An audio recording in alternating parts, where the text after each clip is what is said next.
What if a person was born in a place where every face looked familiar, because every face belonged to the same bloodline? Imagine living a life where your brother was also your cousin, and your wife was your aunt. Picture a world where nothing changed, where no teacher ever came, no nurse ever visited, no stranger ever knocked. Tucked deep inside the forgotten folds of the Kentucky wilderness, there lies such a place, hidden beyond the reach of maps or satellites. The locals call it Devil's Hollow.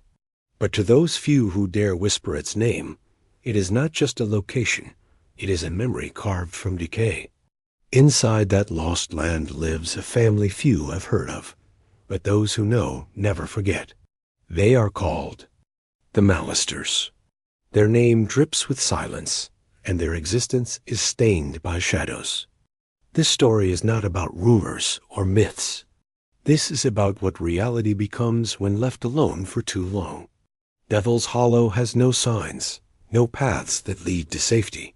It is wrapped in trees that creak without wind and shadows that seem to crawl. Even the birds avoid its skies. The silence there feels alive, watching, breathing. And at its heart, the Mallister cabins rot slowly, untouched by time, untouched by mercy. Long ago, two brothers with nothing but regret in their pockets disappeared into those woods, chased by loss and failure. It was the late 19th century, a time when people vanished without questions. They found the hollow, and the hollow welcomed them.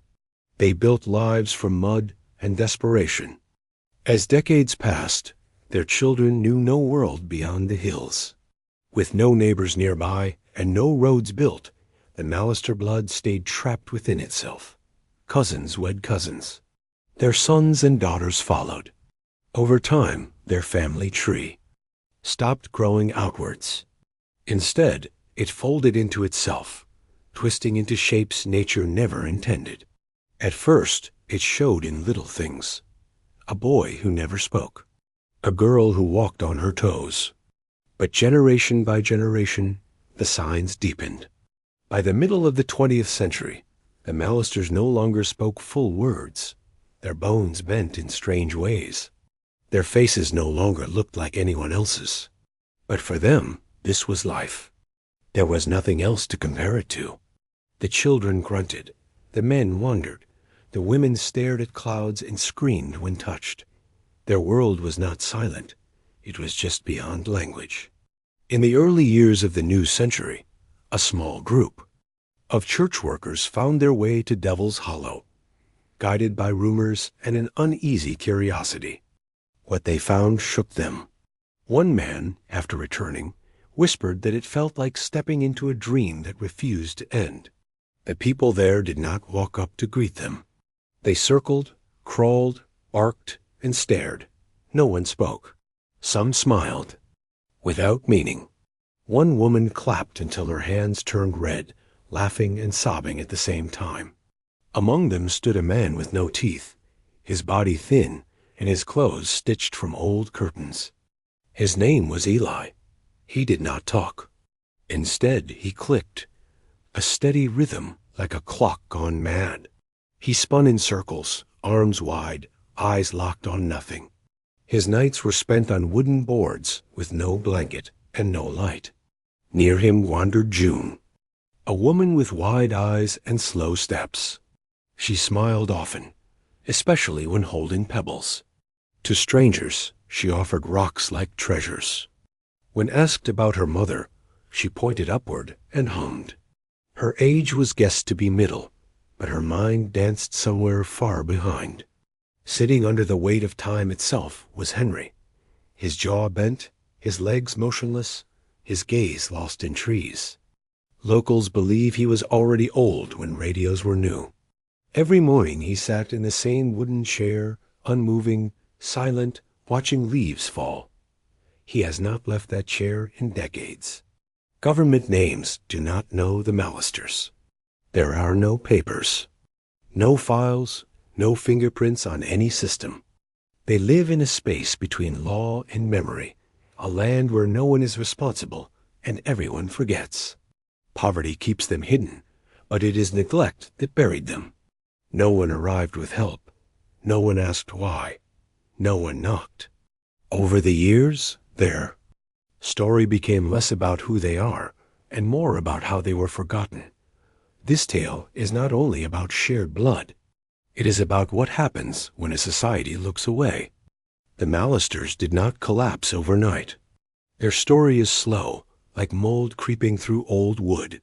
It started with two people making a choice, but generations later, that choice became chains. Without schools, no one explained where babies come from. Without doctors, no one noticed when loans grew wrong. Without records, brothers became husbands, mothers became sisters, and children arrived without names. In 2017, researchers from the city tried to map the Mallister bloodline. What they discovered bent logic. A woman named in the same breath as grandmother and aunt. A boy with no known father and no name. A girl who had never seen her reflection. One researcher said it felt less like a family and more like a looping echo bouncing through bodies, generation after generation. Yet despite the deformities and confusion, the Mallisters were not cruel. They shared food. They built together. They cried together. Their ways may seem alien, but their hearts still beat with purpose. They were not monsters. They were people, left behind. Their faces show the weight of time, eyes that do not blink fast enough, mouths that never learn to form words, fingers curled as if afraid to stretch. Some look decades older than they are. Others never aged at all. But all of them share that same quiet, haunted stare. The Mallisters were once part of a larger world. There were others in those hills, miners, farmers, families with different names. But as machines replaced men and work vanished, so did the people. One by one, families packed and left. Only the Mallisters remained. They stayed because they knew nothing else. Their survival is both a miracle and a curse. The horror in this story is not just in the twisted bloodlines. It is in the silence. The years passed and no one helped. A nation that builds rockets ignored the rock in its forests. A society that worships innovation left children to grow without mirrors. Not because no one knew, but because it was easier to forget. Somewhere in the cracks of this country lie more Mallisters, different names, but same fates. Children who speak only in sounds, mothers who do not read, generations lost in shadows. And perhaps the real terror is not finding them. Perhaps it is knowing they are out there, waiting, forgotten, left behind by a world too busy to care. Because when we see the Mallisters, we see more than one family. We see a failure that belongs to all of us. This is not a horror story. It is a reflection, a truth we do not want to face. In the end, the Mallisters did not just fall because of their blood. They fell because no one reached out.